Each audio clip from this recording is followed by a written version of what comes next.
आमच्या लग्नाला इतकी वर्ष झाली, पण अजूनही काही आमची परिस्थिती सुधारलेली नव्हती. त्या दिवशी कामावरून घरी आलो, तर बायको खूप नाराज होती. परिस्थितीची झळ तिच्या चेहऱ्यावर स्पष्ट दिसत होती. मी तिच्याशी बोलण्यासाठी जात होतो. तेवढ्यात बाबा आले.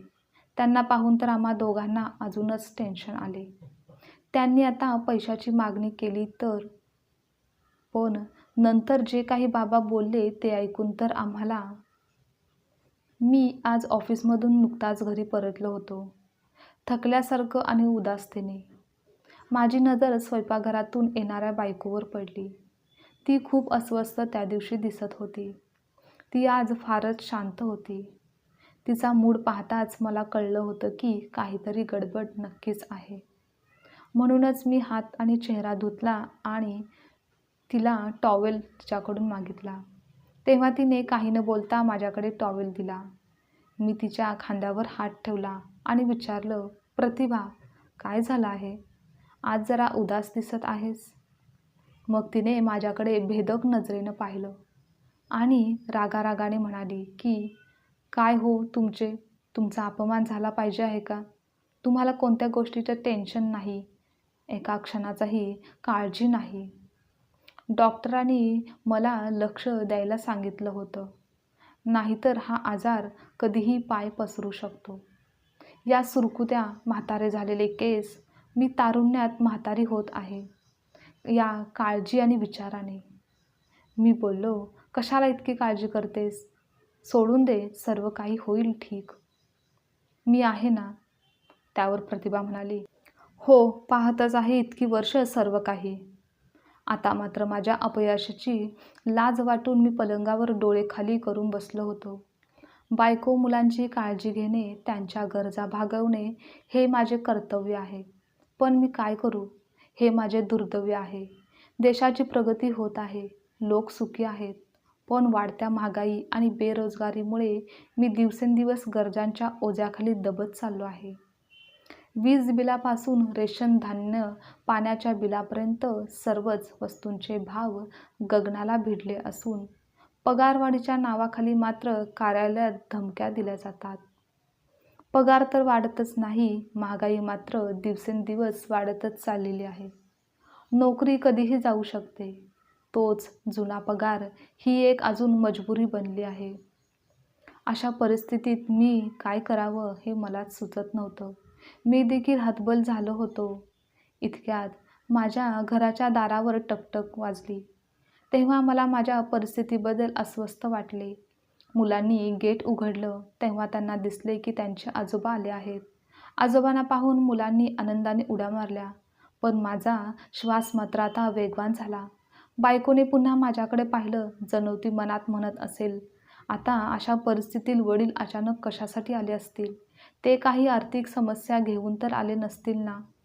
मी सुद्धा प्रतिभाकडे एक नजर टाकली, पण काही बोलण्याच्या मनस्थितीत नव्हतो.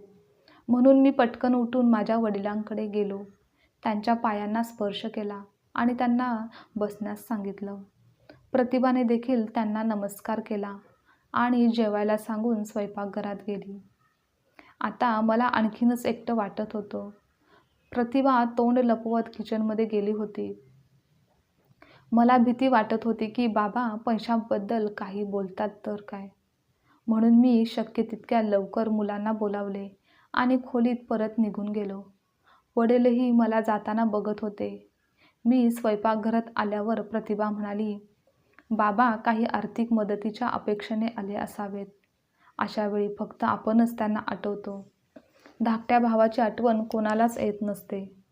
कोणालाही गरज असेल तेव्हा प्रत्येकजण आपल्याच घरी येतो.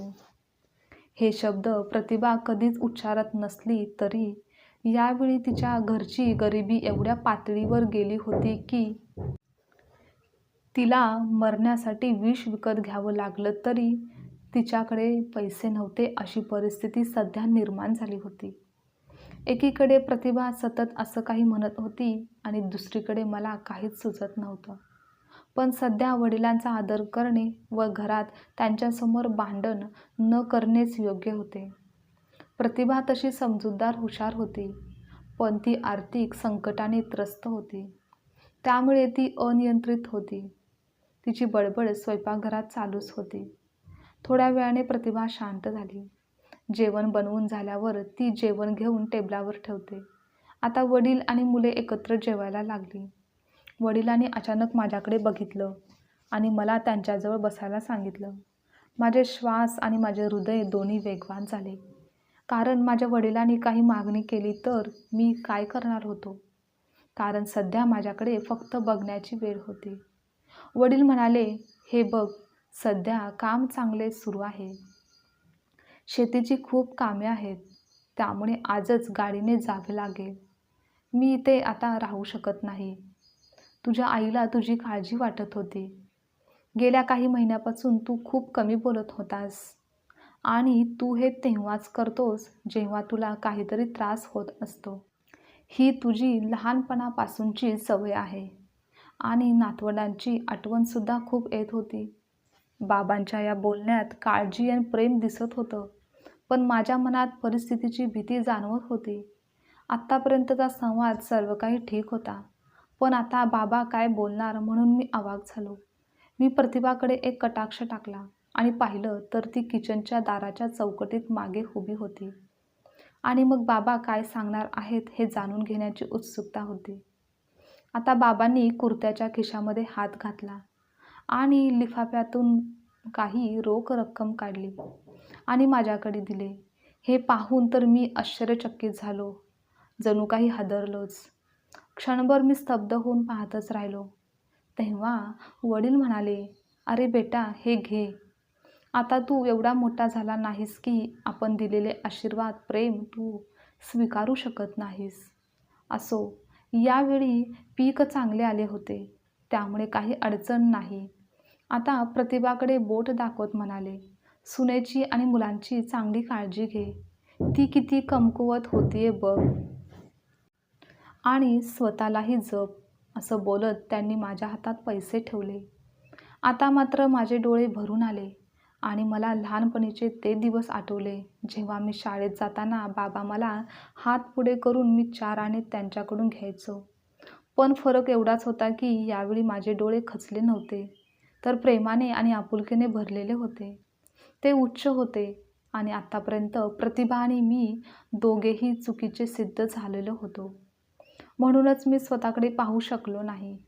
मी परिस्थितीच्या ओझ्याखाली इतका दबलो होतो की माझ्यावर निस्वार्थी प्रेम करणाऱ्या माझ्या आईबाबांना मी चुकीचे समजत होतो.